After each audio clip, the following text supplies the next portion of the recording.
여기는 장수 현장입니다. 지금까지 저희가 이제 거의 내부 작업도 준비가 다 돼서 타일 작업을 완료했습니다. 아직 줄눈 같은 거는 좀 넣어야 되고요. 이제 여기는 세면대 같은 경우에는 저희가 인조 대리석을 용접해서 갖다 붙이기로 했습니다. 그래서 타일보다는 이런 부분은 인조 대리석 마감이 더 깔끔하다 생각이 되어서 그렇게 했고요. 여기는 욕실입니다. 저쪽은 샤워 공간이기 때문에 이제 다운턱을 약간만 준 상태고요. 이렇게 타일로 약간만 다운턱을 줬습니다. 그리고 이 젠다이 밑에 이제 변기가 들어가는 거고요. 이렇게 이제 요 모서리 같은데 이렇게 졸리컷 시공을 했었죠. 여기 시공한 팀이 대전 팀인데 아주 잘한 것 같고요. 그 예전에 폴라베어 전 실장이라는 분이 저분들 요번 들어온 타일 팀 그 타일 졸리컷 시공을 한번 찍은 적이 있어요. 제가 본 적이 있는데 그분들이 와서 이 시공을 했습니다. 아주 타일은 마음에 들어요. 상당히 마음에 들고 서로 마감을 잘 아니까 얘기 한마디만으로도 많은 부분들이 그냥 싹싹 통과가 되니까 일하기가 서로 좀 편했고요. 아직도 이제 동네 같은 데서 타일 시켜서 타일 좀 하려고 그러면 600에 600각은 이제 하자가 나온다고들 그래요. 근데 이제 그래서 300에 300 이상 쓰면 안 된다 이런 표현들을 하시는데 600에 600으로도 요즘 다 시공하고 있고요. 하자 안 나오고요. 물 고임 전혀 없이 다 시공들 하고 있는데 그런 모습들이 조금 아쉽긴 합니다. 그리고 한때는 이 타일이라는 게 떠발이를 못하면 기술자 취급도 못 받던 시절이 있었어요. 근데 이제 제가 그 타일 사장하고도 얘기를 하면서 했던 내용들이 지금은 본드발이나 에폭시로 찍어서 하는 게 더 하자가 없습니다. 예전에 보면 판넬로 집을 짓고 화장실은 무조건 조적을 해야 된다고 그래서 떠발리를 해야 된다고 그걸 못하면 기술자가 아닌 것처럼 얘기를 했던 시절이 있는데 그게 하자가 더 나와요. 그 타일이 깨진다든지 떨어진다든지 이런 부분들의 하자가 더 나오고요. 오히려 판넬 주택에는 석고보드 시공한 다음에 본드 시공이나 아니면 에폭시 시공 같은 걸 하시는 게 더 하자가 없는 것 같습니다. 제가 한 10년 동안을 뒤돌아 이렇게 생각을 해보니 그런 것 같고요. 젠다이 같은 경우도 조력 안 하셔도 됩니다. 제가 만드는 방식은 이거 우레탄 판넬이기 때문에 판넬 덧방해서 이렇게 해드리고 대신 석고보드를 다 쳐드려요. 그리고 이제 방수도 물론 제가 했고요. 이번에 했고 이렇게 마감이 되어가고 있습니다. 이런 마감을 그리고 이번 주 목요일부터는 또 도배가 예정되어 있고요. 저는 이번 주까지 현장에서 머물면서 모든 것들을 좀 봐주면서 다음 주 정도에 그 양평으로 넘어갈 계획입니다. 시간이 되시는 분들은 이번 주 기간 내에 한번 오실 수 있는 분들은 현장 와서 오시면 내부 마감들을 보실 수 있을 것 같아요. 제가 떠난 다음에 현장 와서 현장 보여주세요.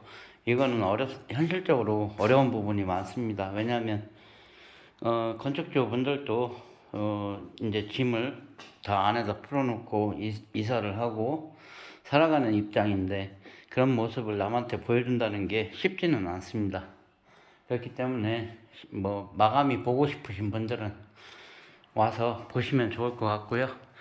이제 도배 마감이 들어가는 순간 전등도 다 꽂히게 될 거고요. 이쪽은 이제 다용도실입니다. 다용도실이고 이제 세탁기 있는 부분은 턱을 조금 올렸습니다. 그래서 턱을 조금 올렸고요. 여기는 보조 싱크대 주방이 들어갈 자리고요. 그리고 여기 같은 경우는 이제 300에 600짜리는 졸리컷 시공이 조금 어렵다고들 합니다. 그래서 요 부분에서는 이제 저희가 코너비드, 알루미늄 코너비드를 썼고요. 다용도실입니다. 그리고 요번 장소 현장 같은 경우에는 화장실이 2개이기 때문에 이제 오늘 요 부분에 마감을 칠 예정이고요. 이제 이렇게 여기는 도끼다시 느낌으로 해서 이렇게 화장실 마감이 쳐진 상태고요. 그리고 이긴 현관입니다.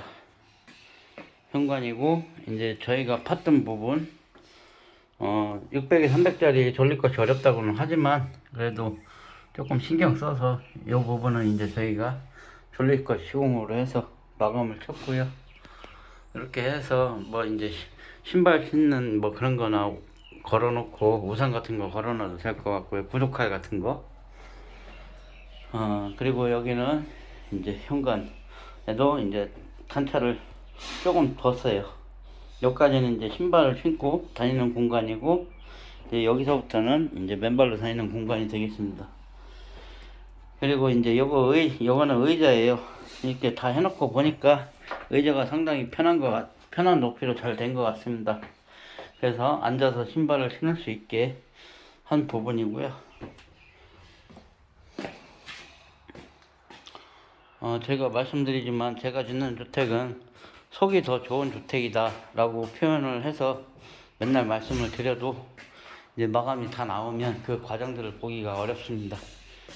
이제 이쪽은 주방이기 때문에 밑에 싱크장이 들어가는 부분은 저희가 붙이지 않았고요. 여기는 이제 주방 마감이 층고가 높기 때문에 위에까지 타일을 다 올렸고요. 이쪽으로는 상부장이 없습니다. 이쪽으로만 상부장이 들어가기 때문에 그런 부분이 있고요. 이제 밖에도 어느 정도 이제 마감이 다 됐습니다. 이제 마당 공구리는 여기에서 설계해서 없기 때문에 일단은 저희가 이제 마당 공구리는 치더라도 나중에 살면서 한 가을쯤 예상하는 거고요. 그리고 이렇게 전등도 제가 달아 드렸고요.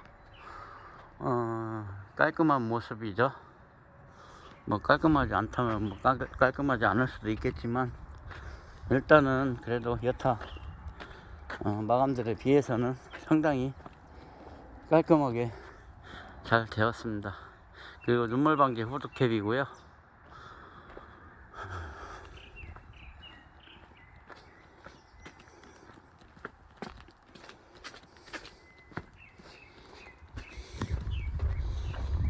이쪽에도 전등 2개랑 눈물 방지 후드캡 하나가 달렸습니다. 이제 이쪽으로는 보일러 연통이 나올 자리고요.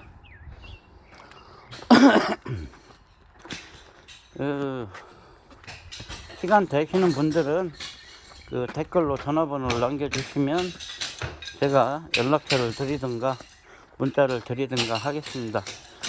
현장을 온라인상에서 무작위로 그러니까 볼 수 있는 경우에서 이렇게 현장 주소를 공개하기는 어렵습니다. 그렇기 때문에 항시 전화번호를 남겨주시면 제가 그런 부분에서 이제 연락을 드릴 거고요. 이번 주까지만 제가 현장에 있기 때문에, 그리고 조금 이제 마무리 단계다 보니까 제가 조금 한가합니다. 그래도 보통 이제 판넬 작업하고 철골 작업하고 기초 작업할 때는 현장 오셔도 일하는 모습만 보여드릴 수 있지, 제가 직접적으로 옆에서 뭐 응대해서 상담해 드리기는 좀 어렵습니다. 그렇지만 요 마감하는 동안에는 제가 시간이 조금 여유가 있기 때문에 오시면 이거저거 설명도 해드릴 수가 있을 것 같아요. 그래서 타일 작업은 오늘 하고 내일까지면 마무리가 될 것 같고요. 이제 그 다음부터 도배 작업, 그 이후에 마루 작업이 남아있긴 하는데, 마루는 워낙 잘해서 제가 겉에 안 봐도 할 수 있는 분들이라 일단은 도배 작업까지만 마무리 짓는 거를 제가 총괄하면서 또 안에 또 전열경기 설치도 해야 되고 합니다. 그런 것들을 하면서 마감선을 봐주고 이제 저는 양평에 기초를 쳐놨기 때문에 양평에 이제 기초가 양생되고 있어요. 그래서 이제 양평으로 올라가서 이제 작업을 진행할 예정이고요. 양평에서는 아마도 마당 작업부터 먼저 작업을 진행하고 작업을 해야 되지 싶습니다. 터가 좁아서 이렇게 넓은 터에 있다가 좁은 터에 가게 되면 저도 좀 적응하기 어려운 부분들이 있어요. 그렇지만 뭐 현장 상황에 맞춰서 해야 되는 부분들이 있기 때문에 그런 것들을 조율하고 일정을 맞추는 것도 오야지가 해야 될 일 중에 하나입니다. 실력이 없으면 그런 부분에서 관리하는 비용들이 많이 나갈 수밖에 없어요. 그렇기 때문에 항상 고민하고 생각하고 해야 되는 부분들입니다. 어떻게 해야 더 경제적으로 효과적으로 쉽고 깔끔하게 마감할 수 있을지, 기술상으로 문제없이 할 수 있는 부분들을 항상 현장에서 고민해야 되는 게 오야지의 역할입니다. 술만 먹고 뒷짐 짓고 서 있는 게 오야지가 아니고요. 그렇기 때문에 이런 것들이 참 해야 될 일들이 너무 많아요. 오야지들이. 여러분들도 이제 되게 쉽게 생각하고 스스로 혼자서 질 수 있다라고 생각하고 혼자 짓는 분들도 많은 걸로 알고 있습니다만, 그 경우에서는 놓치는 부분들이 제가 많은 것으로 알고 있어요. 그렇기 때문에 제 영상을 꼼꼼히 한번 보시고 도전하시면 그만큼 더 챙길 수가 있습니다.